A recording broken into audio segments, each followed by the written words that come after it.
Chapter 25. Now when Festus was come into the province, after 3 days he ascended from Caesarea to Jerusalem. Then the high priest and the chief of the Jews informed him against Paul, and besought him, and desired favour against him, that he would send for him to Jerusalem, laying wait in the way to kill him. But Festus answered that Paul should be kept at Caesarea, and that he himself would depart shortly thither. Let them therefore, said he, which among you are able, go down with me and accuse this man, if there be any wickedness in him. And when he had tarried among them more than 10 days, he went down unto Caesarea, and the next day sitting on the judgment seat commanded Paul to be brought. And when he was come, the Jews which came down from Jerusalem stood round about, and laid many and grievous complaints against Paul, which they could not prove. While he answered for himself, neither against the law of the Jews, neither against the temple, nor yet against Caesar have I offended anything at all. But Festus, willing to do the Jews a pleasure, answered Paul and said, Wilt thou go up to Jerusalem, and there be judged of these things before me? Then said Paul, I stand at Caesar's judgment seat, where I ought to be judged. To the Jews have I done no wrong, as thou very well knowest. For if I be an offender, or have committed anything worthy of death, I refuse not to die.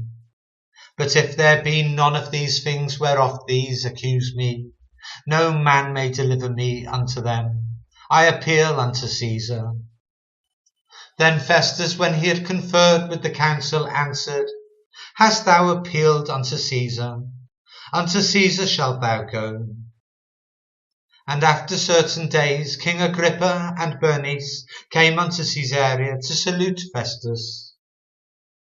And when they had been there many days, Festus declared Paul's cause unto the king, saying, There is a certain man left in bonds by Felix, about whom, when I was at Jerusalem, the chief priests and the elders of the Jews informed me, desiring to have judgment against him. To whom I answered, It is not the manner of the Romans to deliver any man to die, before that he which is accused have the accusers face to face, and have license to answer for himself concerning the crime laid against him. Therefore, when they were come hither without any delay on the morrow, I sat on the judgment seat, and commanded the man to be brought forth. Against whom, when the accusers stood up, they brought none accusation of such things as I supposed, but had certain questions against him of their own superstition, and of one Jesus which was dead, whom Paul affirmed to be alive. And because I doubted such manner of questions, I asked him whether he would go to Jerusalem, and there be judged of these matters. But when Paul had appealed to be reserved unto the hearing of Augustus, I commanded him to be kept till I might send him to Caesar. Then Agrippa said unto Festus, I would also hear the man myself. Tomorrow, said he, thou shalt hear him. And on the morrow, when Agrippa was come, and Bernice, with great pomp, and was entered into the place of hearing with the chief captains and principal men of the city, at Festus' commandment Paul was brought forth. And Festus said, King Agrippa, and all men which are here present with us, ye see this man, about whom all the multitude of the Jews have dealt with me, both at Jerusalem and also here, crying that he ought not to live any longer.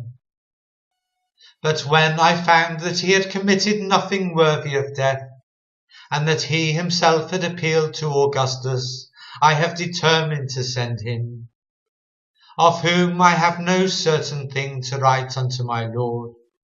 Wherefore I have brought him forth before you, and specially before thee, O King Agrippa, that after examination had, I might have somewhat to write.